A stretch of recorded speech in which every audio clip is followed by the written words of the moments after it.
Millions die, empires fall, humanity suffers. But then there's this war, the one where Australia looked at a 6-foot bird and said, "Yeah, let's bring the machine guns," and lost. Yes, the nation that survived World War I stared down the Great Depression and wrestled with the deadliest spiders on Earth, got absolutely wrecked by emus. Big, dumb, flightless birds that look like what happens when an ostrich in a panic attack have a baby.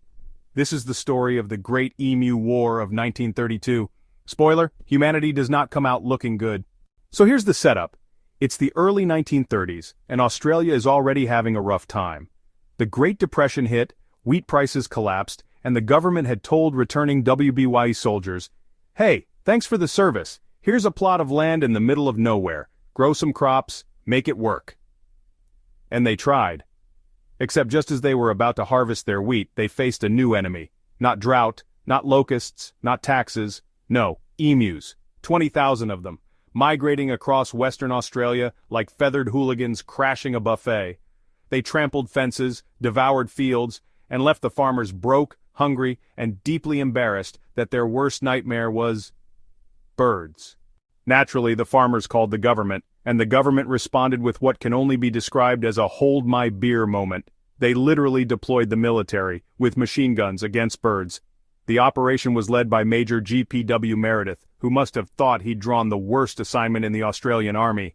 Imagine fighting in the trenches of WBWO and then being told 10 years later, "Hey mate, the enemy's different this time, fewer machine guns, more feathers." So in November 1932, the Great Emu War officially began. The soldiers rolled into the outback with trucks, Lewis machine guns, and thousands of rounds of ammo. Confidence was high. I mean, come on, it's birds, what could go wrong? Everything. The first battle, soldiers spotted about 50 emus, perfect ambush. They set up, opened fire, and the emus bolted. Turns out, emus can run 50 kilometers an hour, zigzag like Olympians, and this is key, don't politely line up for machine guns. Most escaped untouched. Casualties? Maybe one bird who tripped. Round 2, the soldiers mounted a machine gun on a truck to chase the emus down Mad Max style. Problem, the outback isn't exactly paved. The truck bounced like a kangaroo on espresso, the gunner couldn't aim, and the birds outran the vehicle. Imagine losing a drag race to an overgrown turkey.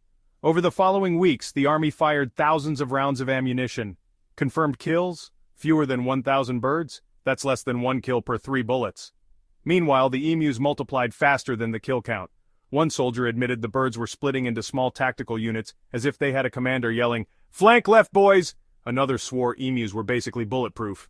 At this point, even the press got in on it. Newspapers roasted the army for losing a war to birds. Political cartoons showed emus with medals and soldiers running for cover. One headline flat out called it, "Emus Defeat Army." Not exactly the legacy you want for your military resume. And Major Meredith? He eventually conceded that if the emus had been soldiers, they'd have been unstoppable.